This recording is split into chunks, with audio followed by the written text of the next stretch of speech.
Hey guys, I've kind of invented a gambit today. Really interesting little game. Played a couple of 30-minute games this morning lying in bed on my phone, and this is the second one. The first one was actually really good. We both scored like 90-95% accuracy, and it all ended peacefully in a draw with a kind of symmetrical position. But this one is not that kind of game. This is a mad game. I haven't done the analysis, but I know that I buggered up a lot, as did my opponent. But what I want to show you is this kind of gambit line. Now, it's completely by accident, this gambit, right? It was actually a blunder, I think, probably on my account. I missed an undefended piece. My opponent took it. I'll show you all how it goes.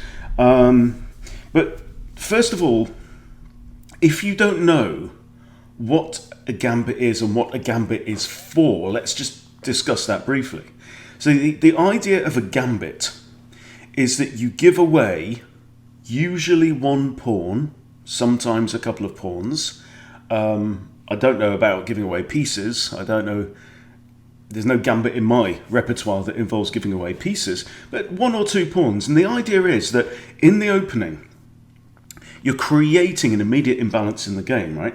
So in the first few moves, you offer your opponent captures. And when your opponent is using their turns to capture, they are not using their turns to develop, right?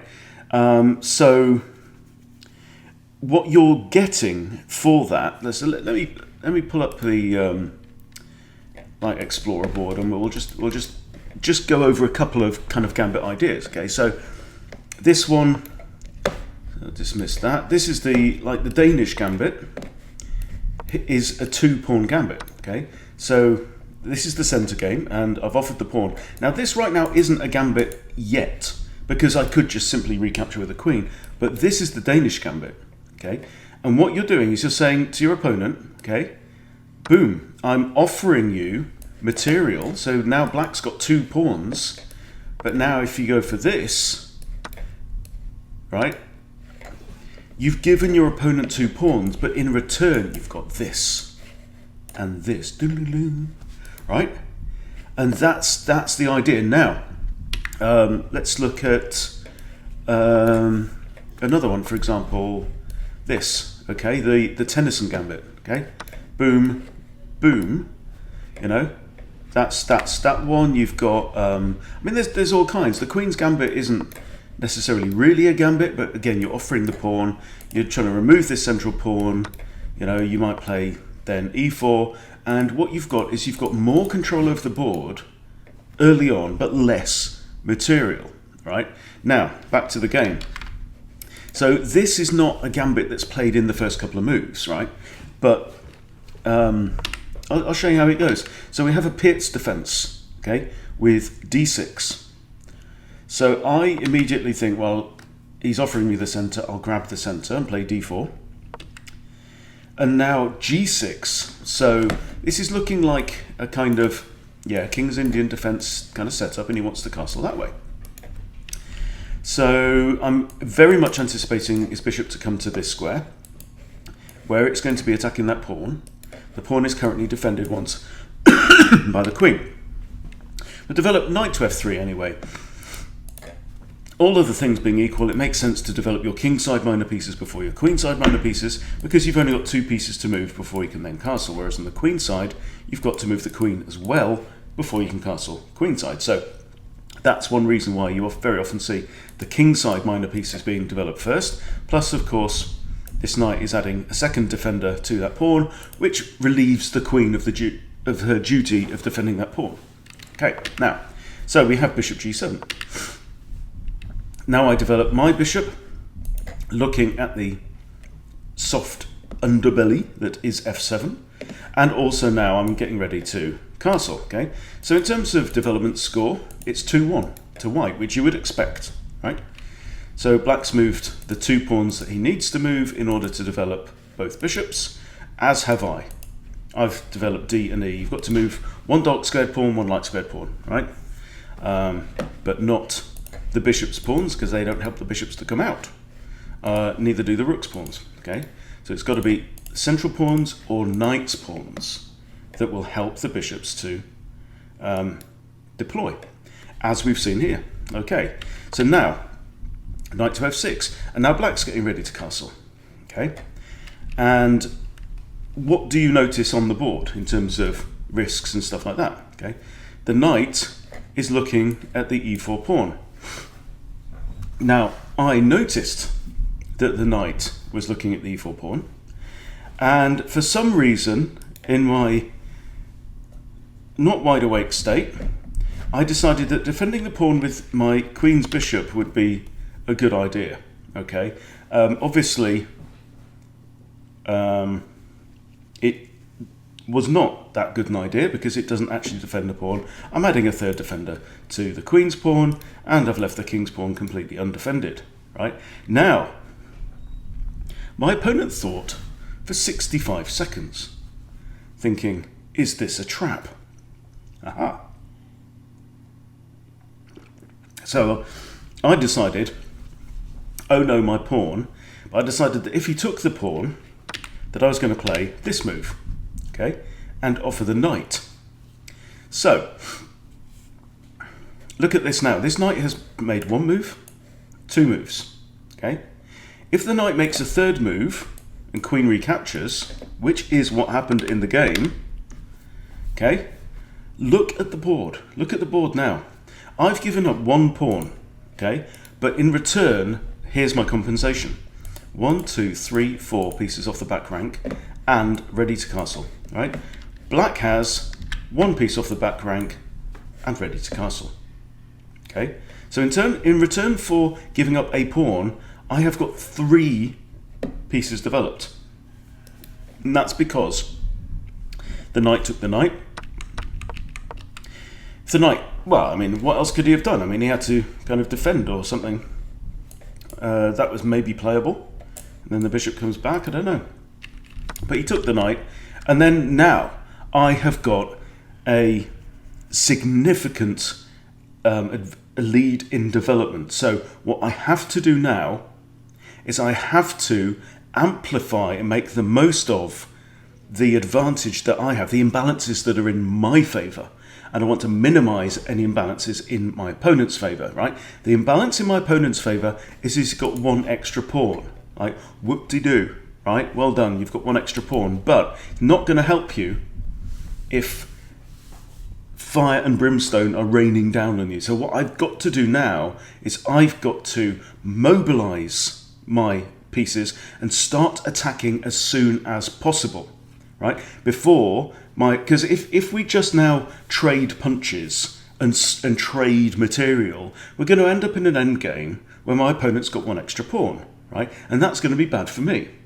So I've got to take advantage of what's in my favour right now, which is this massive lead in development. So my opponent now plays knight d7, so maybe he's thinking about coming back here. Okay, and I decide to castle queenside. Right, we've got a semi-open file on the e-file, but mostly what I'm thinking about is I've got a couple of nice bishops lined up towards my opponent's kingside. He's too far away from castling queenside. He's almost certain to castle here, and I want to get both of my rooks lined up. I want to throw Freddie, Gary, and Harry up the board. All right, and I'm going to try. Somebody mentioned in the comments the other day that Simon Williams talked about getting the can opener out to extract the king. Right, so. That's the idea, right? I'll let him castle kingside and then try and peel the bugger out, right? So, anyway, and I've come up with a name for this. I think I want to call it the Huckleberry Gambit in honour of, it's another film reference, love my film references, Doc Holliday in the movie Tombstone. If you haven't seen it, watch it. It's brilliant. Val Kilmer steals it by playing with his portrayal of Doc Holliday, sharpshooter, takes on Johnny Ringo, and with the classic line, "I'm your Huckleberry." If you haven't seen it, you should see Tombstone. It's an awesome one. Is it Kurt Russell as Wyatt Earp? Really, really good film. Anyway, so this is a Huckleberry Gambit.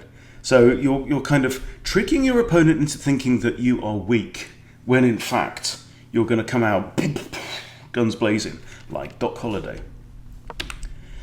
All right, so before my opponent gets a chance to castle, I want to remove this bishop.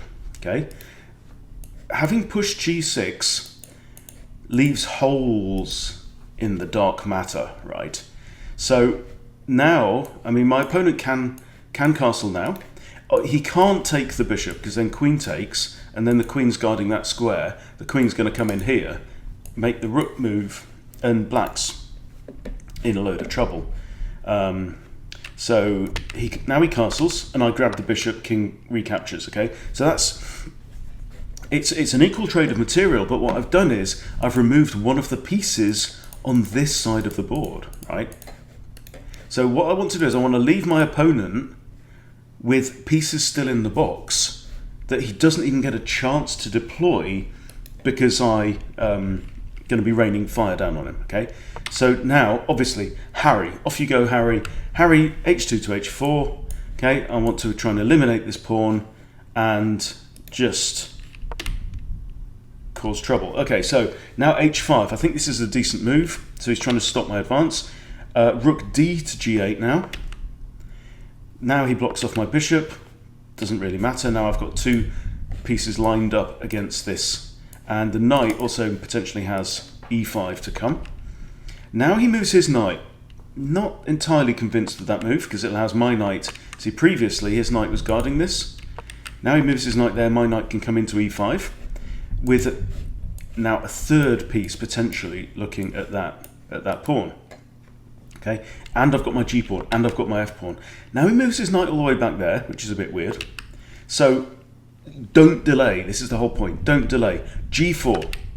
Okay, takes. Now knight takes. Okay, he could now swap his bishop off if he wants to do that, which in fact he does. And I capture with the rook again. So now this pawn is pinned, and I'm threatening to play h5. And he really has to think here. Now, I've used 3 minutes of my 30 minutes up to this point. Right, I'm actually using my opponent's time a lot to plan my next moves. And this really does go back to something that Kasparov said once, where he said, I used to attack because it's all I knew. Now I attack because it works.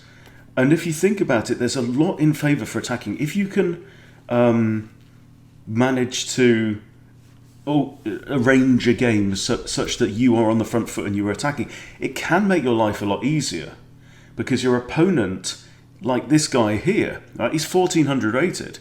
I think 1428 is at the time of the game. Right, he's really having to think. He's already having to defend. He's spending his time and he's spending his energy defending and blocking my blows, and he's unable to put together any ideas of his own, okay? So now, brings his queen out, and I push on with Harry, okay? And again here, he has to think for 2 minutes 40 over this move, right? So we go from 1743 to 15 minutes, brings his rook across. Doesn't matter, easy, you know? I'm not having to think too hard about these moves, yeah? Now the knight comes here. Now I think my next move is a blunder, according to the machine. I capture the pawn on f7, which means obviously the king's going to recapture. Now I come in with my bishop, okay? So I think from this point on we'll finish the rest of the game. So king comes back, obviously he's in check. Now the king can't go here because he's still in check. He can't go here because of rook takes rook, okay? So he's only actually got a couple of ideas. Now, anywhere on the G file, I have got a discovered check, but there's nothing really dangerous that my bishop can do. The other thing that I missed here, another blunder, is I missed that the knight was actually attacking my rook.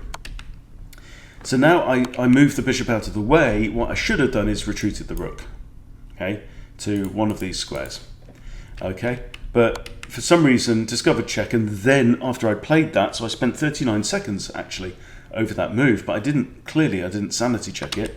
Knight takes rook. But now rook to g1 pins the knight, so the threat here is that I'm going to push f3 and win the knight.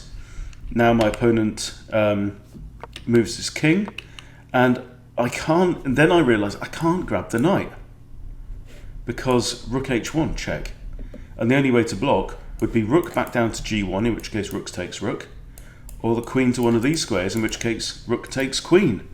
So I'm kicking myself here. So f3, attack the knight. Okay, and instead of moving the knight, now he blunders his rook. Okay, there you go. So now I've got my rook back, happy days. Queen now comes in with a fork on rook and bishop. Okay, but I have options here. Now, what I can't do, what I'd like to do would be to throw in a check, but I don't have any good checks because I can't go there or there. There king takes and there queen takes. So this pretty much forces me to trade queens. Knight takes. And now look at the situation. So I've got 1, 2, 3, 4 and a solo. My opponent has got 5 together, right? The other imbalance is the remaining minor pieces. And also his king is more central. So very equal at this point, actually. So I push c3, building a pawn chain, also just opening up another square that my bishop can land on. He pushes e5, and now I decide to throw in this. So rather than just capture, leaving his king right in the middle of the board, which actually improves his position slightly, I thought rook to here, guarded by the bishop, is going to force the king away from this pawn. So the king moves away, and I grab the pawn, and he can't recapture straight away. Now knight takes here. So he thought about this for a bit, minute 20, and I was thinking about this as well on his time, thinking that I've got rook here with a fork on king and knight, but if I do that, he's going to play king to here and potentially grab my bishop. But I couldn't find a better move, so that would be one to check. So now again, yeah, obviously he moves to g7, and we trade off. Okay, so again, very, very equal. The big difference is he's got a chain of 4, I've got a chain of 3, and a passed pawn on the e-file. Now, big difference though, he's on 7 minutes 52, and I've got 23 minutes left on the clock.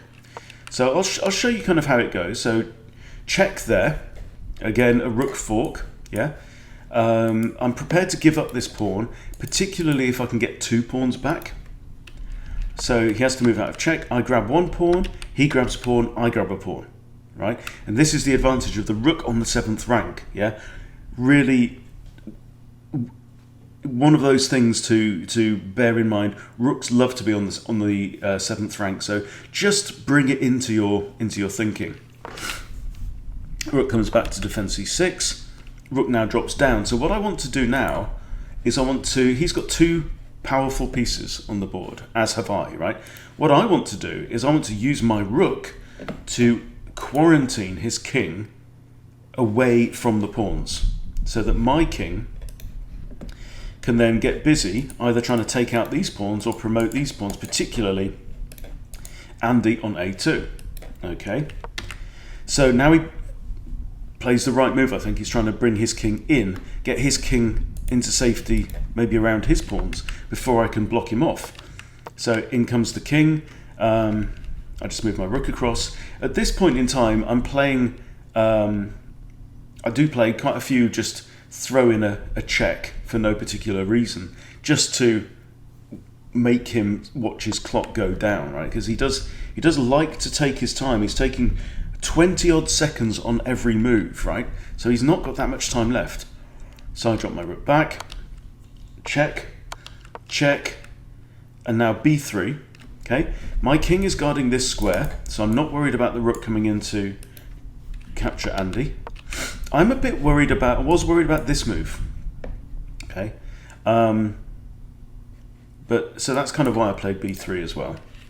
Anyway, so his rook comes down. I'm unconcerned because I can throw in a check, and now I play rook a4, and he clearly, cannot choose the one in front of you, right? He can't take that one, because then I'm going to have kind of 2 passed pawns on the a file, and his king can't defend that threat and defend these from my king as well. So Back he comes, come to here. And now my rook is defending a2. Okay, so there's a lot of fiddling about, really. There we go, and back again to here. Just preventing any checking ideas. a4 now, and he's down to 20 seconds, and his clock just runs out. So, very interesting game. I think I had a big kind of winning opportunity. I wouldn't be surprised if there's some missed wins in here. So we'll run the review. And really looking for the key points where the graph makes big jumps. And have a look at the Huckleberry Gambit in the wild. Jesus, look at that.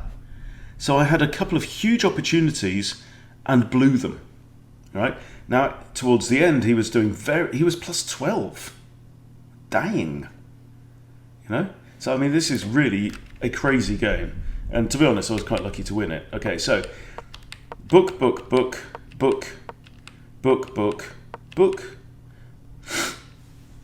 And this is a mistake. Now, this is saying now black is 1.19 up, and he takes that, which is the best move. Okay, knight b to d2 is best. Good. That's excellent. And trade. Okay.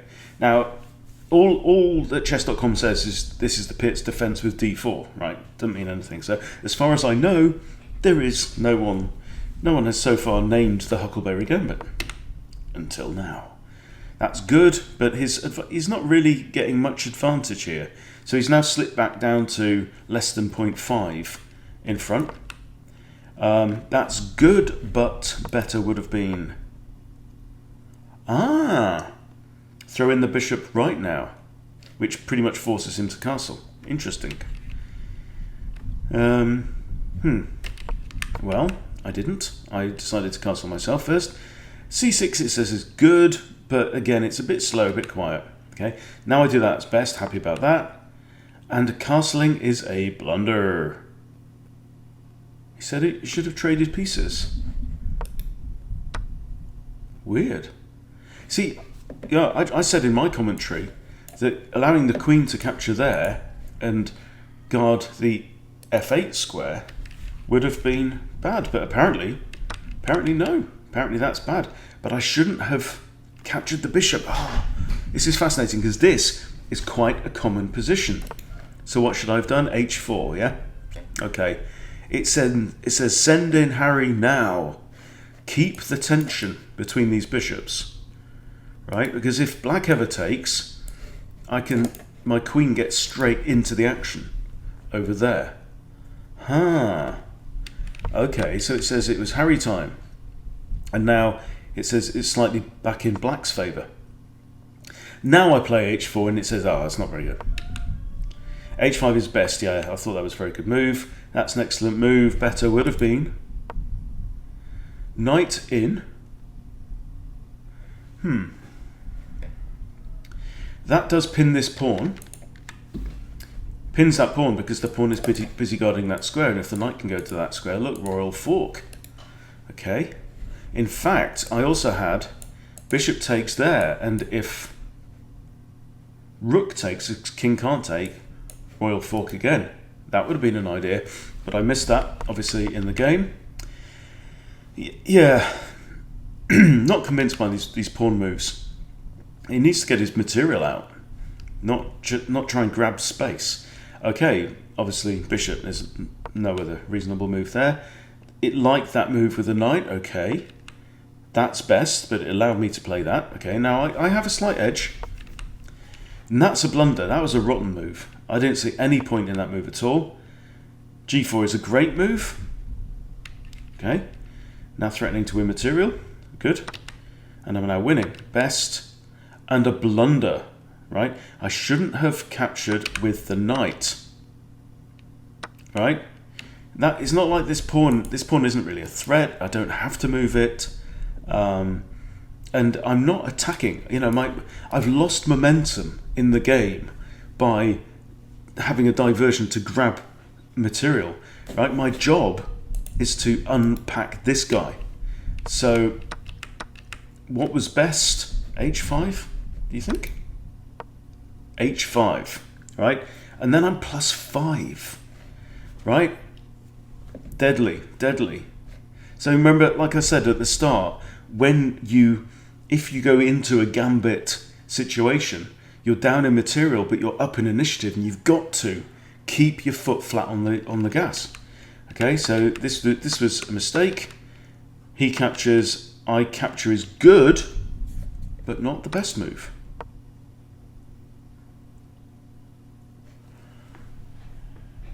Didn't even think about that move. You know, it's just one of those things where you automatically recapture. H5 is best. Let's see how it goes.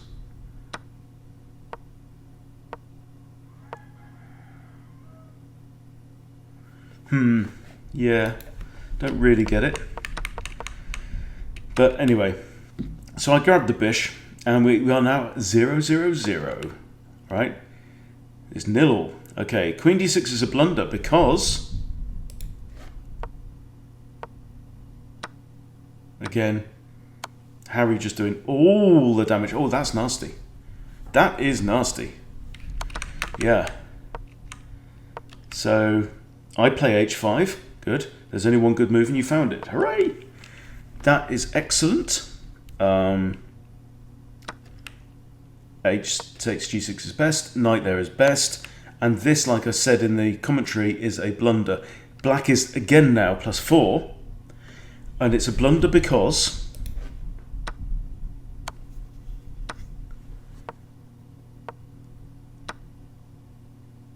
yeah, apparently still just totally better for black.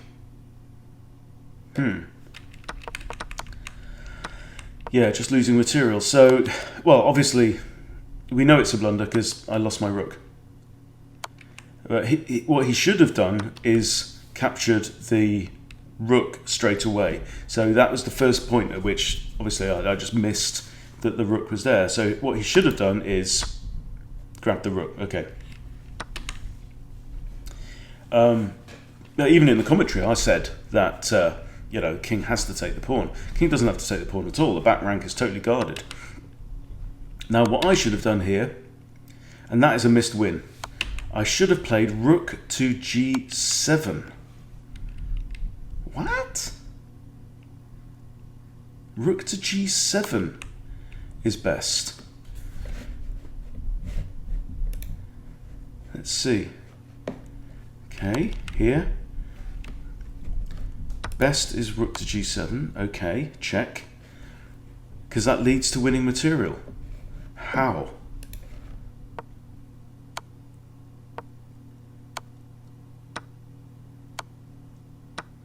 Well, yeah, I mean, that would be great if that happens, but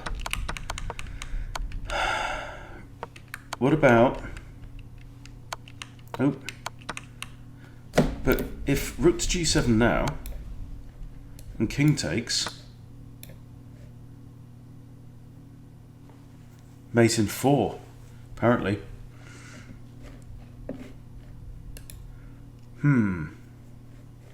Let's figure out how. How is that a blunder? So queen G5 check, yep. Obvs. And the king can't go on either of these ranks, yeah? So it has to go back there or there. And then if king F7, queen G6 now, defended by the bishop, and the king can't retreat there or there. Can't go there. King has to go there. Rook takes H8 check. Boom. And then knight G8, and then queen there. Okay, so clearly I need to practice, instead of just trying to play short-term tactically. There was a forced win potentially there that I completely missed. Interesting stuff though. So, so the king grabs the pawn, which is a mistake, and then that's a mistake, and that's a again mate in 4. No. Right, so bishop here, it's saying bishop E8. Okay, king can't go there, or there, so king has to go. No, it says knight takes there, queen G5 check. Again, king's only got 1 square. No, queen blocks, but that's pointless, because queen takes, g6 check. If the king had gone here, rook takes h8 is mate. Come on, Hunty. Yeah. So I think that's probably enough to look at. I think the key thing there is that I missed a couple of opportunities to win by force, and the reason I didn't is simple laziness. I just didn't bother to calculate. I was thinking too much about kind of short-term tactics, short-term gains potentially, and missed the fact that even just 4 or 5 moves deep here, there were forced wins. So clearly an area of the game that I need to work on. But there you go. Let's go back and just review the wonderful and dangerous Huckleberry Gambit.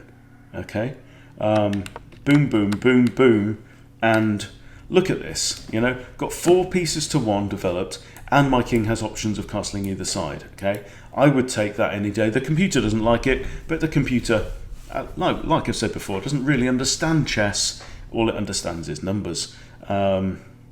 But I think this is quite beautiful, and I wouldn't mind playing it again. So there you go. If you find yourself facing the Pircs, maybe you might go and try your hand at the Huckleberry Gambit too. But let me know what you think. Please leave your comments. Really appreciate your support, guys. Thanks for watching. See you later.